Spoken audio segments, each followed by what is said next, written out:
So okay, welcome back dito sa aking channel mga kadama. Panibagong tutorial na naman ang aking ituturo sa inyo. So 116, 314 na opening ito. At sana magustuhan nyo. Pwede kayo mag-comment kung ano ba yung mga saloobin ninyo sa galaw na yun. So okay mga kadama, diretso na tayo. 116, counter ng 314, nag 5-1. Dito natin siya padadaanin sa 115 mga kadama. Tulak tayo dyan. Halimbawa na lang nag 214. 5-1 tayo. Kung tumulak siya ng 16-13 mga kadama, wag tayo dito sa 14-16.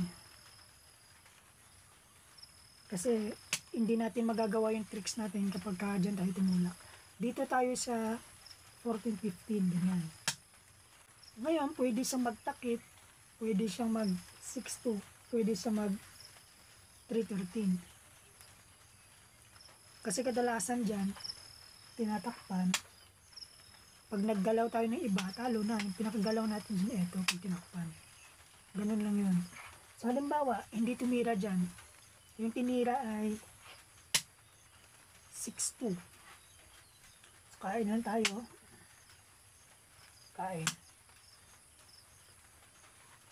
Ngayon na nga, pag tira niya ng 6-2, dito tayo sa 8-3. Kunwari, nag 116. Tulak lang tayo ng 314. Sa lagay na yan mga kadama, kung titingnan natin, meron siyang 313 na tulak, meron siyang 10-6, 10-5, yun yung maganda ng tulak. Pero mas maganda talaga para sa akin yung 313.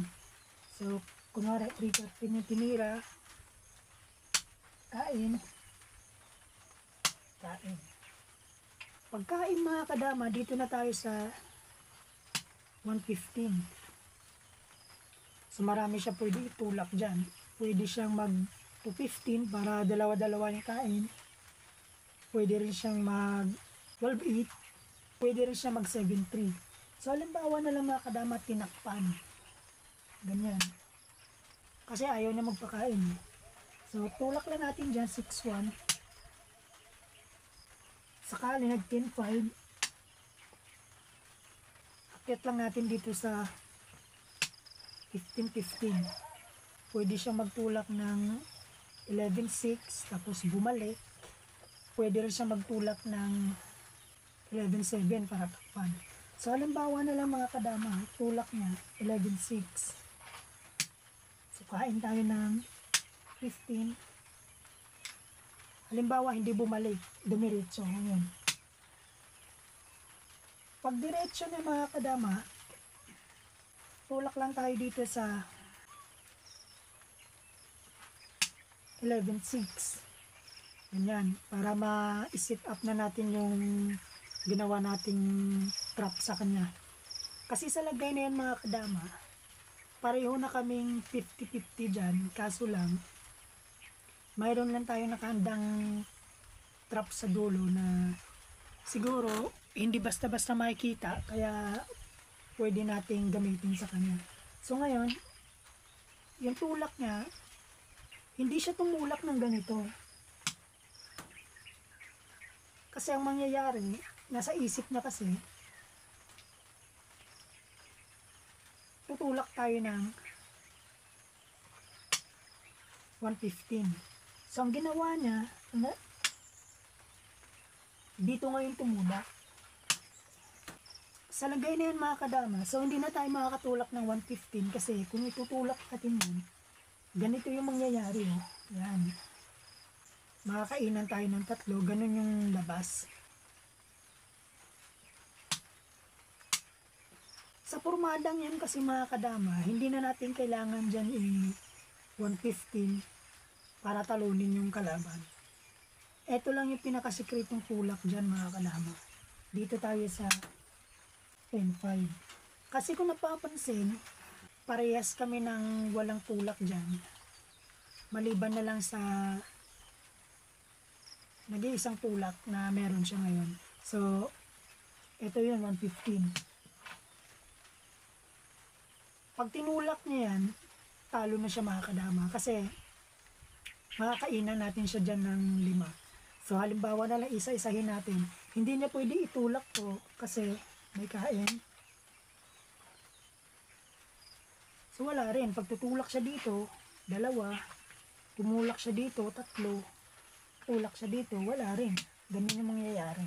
So, hindi niya pwede itulak to mga kadama. Hindi rin siya pwedeng tumulak dito kasi may kain. Kung iisipin natin, yun na lang talaga yung tulak niya mga kadama. At kung titingnan, parang talo yung lagay natin dyan kasi mukhang yung trap na to, kung hindi ko siguro sasabihin na may trap dito, hindi basta-basta makikita.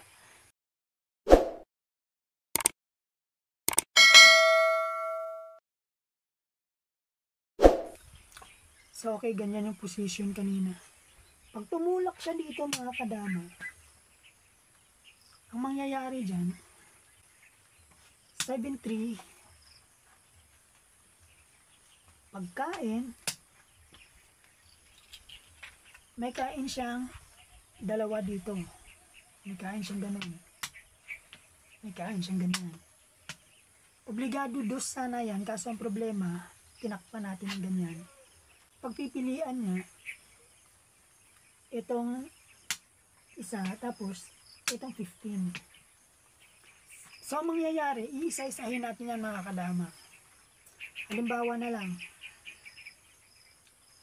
kumain dito. So, kain tayo dito. Pagkain niya, pakain, ayun, makakainan natin siya ng 5.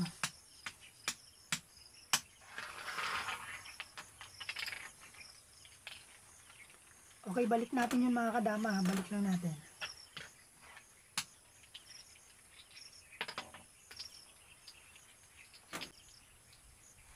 Ito yung kinain niya kanina mga kadama.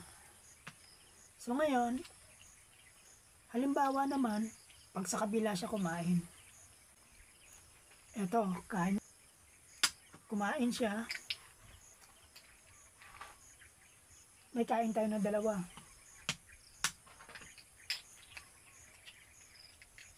Pagkain, ito yung mangyayari mga kadama. Pakain na natin yan. Tapos pakain. Same result lang po mga kadama. Pagkain niya, doon ulit tayo sa yun. So, yun lang mga kadama at sana nagustuhan yung vlog na to. At maraming salamat sa pag-subscribe sa akin.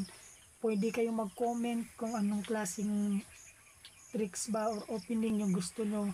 Igagawan natin yan ng variation para lang sa inyo. Kasi ngayon, puro tricks lang kasi muna ako. Kasi wala pang nagko-comment. So, hintayin natin yung comment nyo mga kadama para maituro ko sa inyo kung ano yung mga variation, yung opening na gusto nyo, ano ba yung mga combination moves talaga sa mga bigating kalaban.